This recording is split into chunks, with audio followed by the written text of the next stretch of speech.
दिव्या तिवारी कह रही है मैम बॉयफ्रेंड की शादी हो गई है, अब क्या करें। वो बोल रहा है कि शादी के बाद मुझसे कंटिन्यू रखना चाहता है रिलेशनशिप। ये कमेंट पढ़ के मतलब जब मैं ये स्क्रीनशॉट्स देख रही थी, मतलब इंस्टाग्राम से ये क्वेश्चन सेलेक्ट कर रही थी, तो मैं अपनी सिस्टर को बोला था कि मतलब मैं ये बोल रही थी, तो ये मैंने बोलते बोलते उनको बता दिया कि इस तरह का कोई कमेंट है। तो वो बोल रही थी यार इस तरह के क्वेश्चन मतलब तुझसे क्यों पूछते हैं बच्चे या एंड ऑल।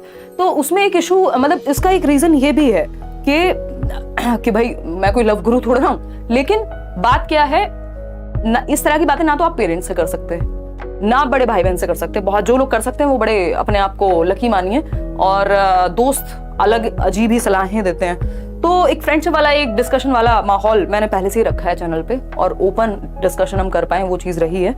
बट दिव्या मुझे बहुत दुख हुआ ये क्वेश्चन पढ़ के आपका, कि मतलब ये इतनी कॉमन सेंस वाली बात है और इतनी जरूरी बात है ना, कि बॉयफ्रेंड की शादी हो गई है और वो बोल रहा है कि शादी के बाद भी आप उससे रिलेशन कंटिन्यू करना चाहते हैं, अपने जीवन को आपको नष्ट करना है, बर्बाद करना है खुद को इमोशनली, है तब तो ये बात समझ में आती है। इसमें तो कुछ पूछने वाला है ही नहीं।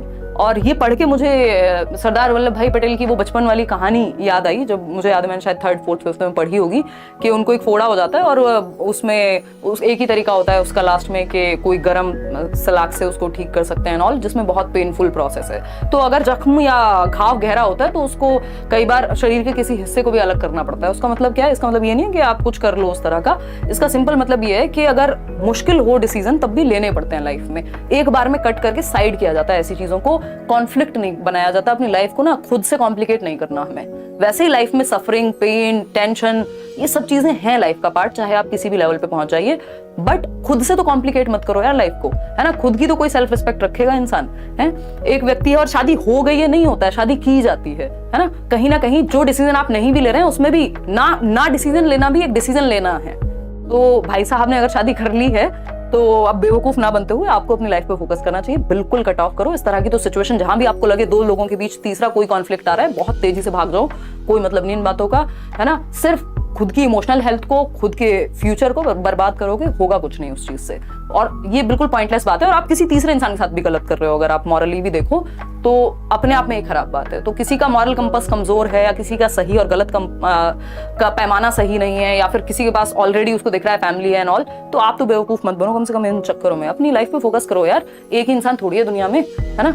और ना भी हो, आखिरी इंसान भी हो दुनिया का, तब भी अपनी तो कोई सेल्फ रिस्पेक्ट होगी ना, क्यों रहोगे ऐसी सिचुएशन में, है ना।